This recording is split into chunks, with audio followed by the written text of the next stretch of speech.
ٹھیک ہے، بہت شکریہ آپ نے اپڈیٹ کیا۔ ملک میں مختلف وزارتوں اور شعبوں میں ترقی کے لیے اسپیشل انیشیٹو فیسیلیٹیشن کونسل نے 14 نکاتی حکم نامہ جاری کر دیا۔ اس بارے مزید جان لیتے ہیں شکیل نائج سے۔ شکیل نائج بتائیے گا۔ دیکھیں، special initiative facilitation council FISC نے 14 نکاتی ترقیاتی منصوبوں کے لیے ہدایت نامہ جاری کر دیا ہے۔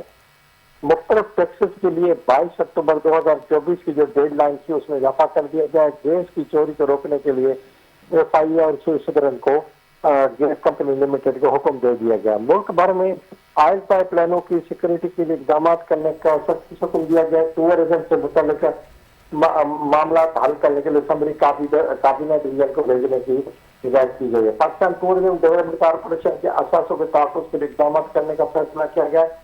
ٹورزم کی ترقی اور ٹورزم ڈیولپمنٹ فنڈ کے قیام کے لیے ٹورزم کے لیے اور ٹورزم کے لیے صوبائی کردار کو بھی شامل کرنے کا فیصلہ کیا گیا۔ ملک بھر میں نیشنل ٹورزم پالیسی تیار کرنے کا حکم دیا گیا۔ اس پالیسی میں صوبوں کو بھی شامل کرنے کا حکم دیا گیا۔ جبکہ بلوچستان میں واقع گیامر بھاشا ڈیم کو خطرات کے پیش نظر حفاظتی اقدامات کرنے کا فیصلہ کیا گیا ہے۔ کاریں بنانے والی 2 کمپنیوں کو الیکٹرک گاڑیاں بنانے پر گرین فیلڈ اسٹیٹس جاری کرنے کا بھی فیصلہ کیا گیا ہے۔ استعمال شدہ گاڑی کو درآمد کرنے اور دوبارہ برآمد کرنے کا فیصلہ کیا گیا ہے۔ کوہاٹ سے کھرلاچی تک ریلوے لائن کا نظام اپڈیٹ کرنے کا فیصلہ کیا گیا ہے۔ یہ ایک اہم خبر ہے کہ بغیر پائلٹ کے جو ایئر کرافٹ سسٹم ہے یعنی ڈرون ہے ان کی پالیسی تیار کرنے کا حکم دیا گیا۔ اس سلسلے میں ڈرافٹ بنانے کی ہدایت کی گئی ہے۔ جانوروں کو بیرون ممالک برآمد کرنے کے لیے عائد پابندی ختم کرنے کا حکم دیا گیا ہے۔